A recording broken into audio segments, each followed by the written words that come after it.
Fire Public Information Officer Brian Scott is joining us live this evening on the phone. Brian, thank you so much for being here with us to answer some questions. You bet. Thanks for having me. Hey, so at first of all, we want to know how many people are involved in this evacuation. We heard 500 homes are threatened. How many people are actually having to get in their cars and go to safety?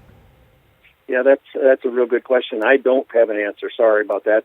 Coconino County Sheriff's Office might have a number for you, but significant evacuation took place, and it looked like a fairly orderly one. And are these evacuations mandatory? Are people responding well to them? Not everybody has left. There's just, as I understand it, just a handful that did not leave. And so when they leave, you're telling them it sounds like there's a couple locations where they can go as a shelter? Yeah, I'm not 100% sure about the junior high anymore. I think they've moved that to the second one you mentioned. So at the casino? Yes, that's correct. Again, Tinder Fire Public Information Officer Brian Scott joining us live on the phone right now. Are we likely to see more evacuations in the coming hours or days?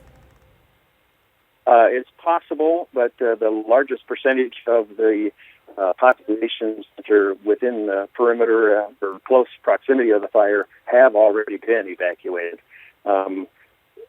We do see another couple or 3 days of this similar type of weather pattern, so it's possible that this could move some more, and I guess we'll have to be fluid with that.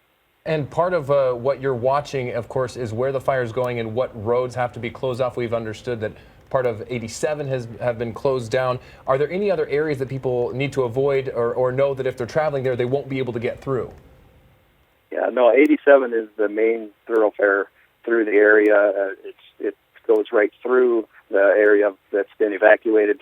That's really the only one that we're concerned about right at this moment. And finally, throughout the night, what will crews be watching for? What are the conditions that are driving this fire? Well, they're going to continue to be very windy.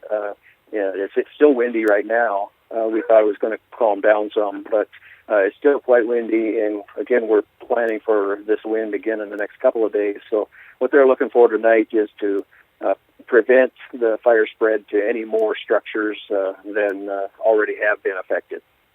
All right. Thank you, Brian, for joining us again. Brian Scott, he is a Tinder Fire Public Information Officer. We appreciate the information.